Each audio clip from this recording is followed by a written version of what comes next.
Stoicism is characterized by a rejection of pleasure as the standard of human happiness and human felicity.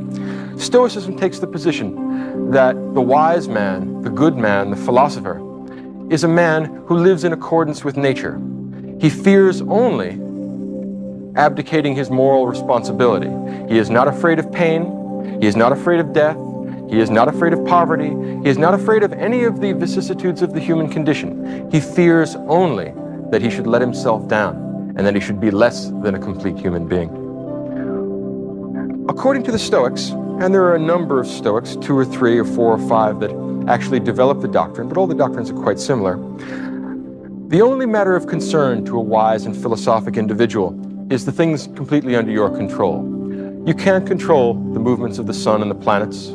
You can't control whether a leaky ship sinks or makes it to port.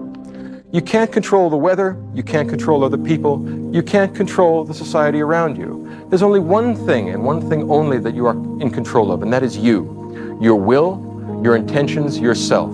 In other words, the wise man, the truly philosophical man, is the man who is entirely in control of his own soul, who takes utter and complete moral responsibility for his actions and is indifferent to everything else, not because he doesn't care about other people, not because he doesn't care about the felicity of the entire human species, but because it's not under his control. There's no use wondering or worrying about what tomorrow will bring, since tomorrow isn't under your control. Do what's right today and let tomorrow take care of itself. The Stoic philosopher is the man who has liberated himself from fear. He's not afraid of death. He's not afraid of pain. He's not afraid of other people's dismissal as a fool. The only thing he cares about is that he should meet his moral obligations. Ralph Waldo Emerson once said that greatness is the perception that virtue is enough, which is an elegant and beautiful line. And he might well have stolen that from one of the Stoics, because all of the Stoics basically believe that. Virtue, moral virtue, an organized soul which pursues rationally the ends which are good for all human beings. That's the Stoic conception of virtue. They finally understand their greatness consists in the fact that they perceive that virtue is enough. We do not need wealth. We do not need sexual gratification. We do not need life itself. If moral virtue tells us that we must die in the pursuit of some good end, the protection of our family, the protection of our home, the protection of the innocent, in the doing of right, nothing should be spared, not even our lives. The Stoic wise man is a man who has trained his soul, trained his mind, so that he is not afraid of apparent evils. He is only afraid of real evil. He is afraid of losing control of his soul.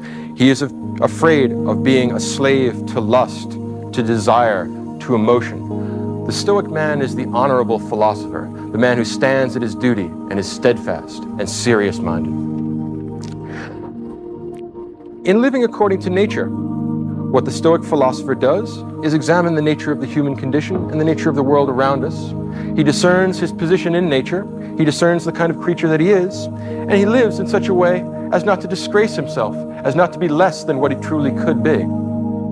He won't live the swinish life that we found with Aristophanes. He wants to be, if not a god, certainly not less than human. He won't be an animal either. He will live up to the fullest potentials that human being has to offer. Easy peasy, lemon squeezy.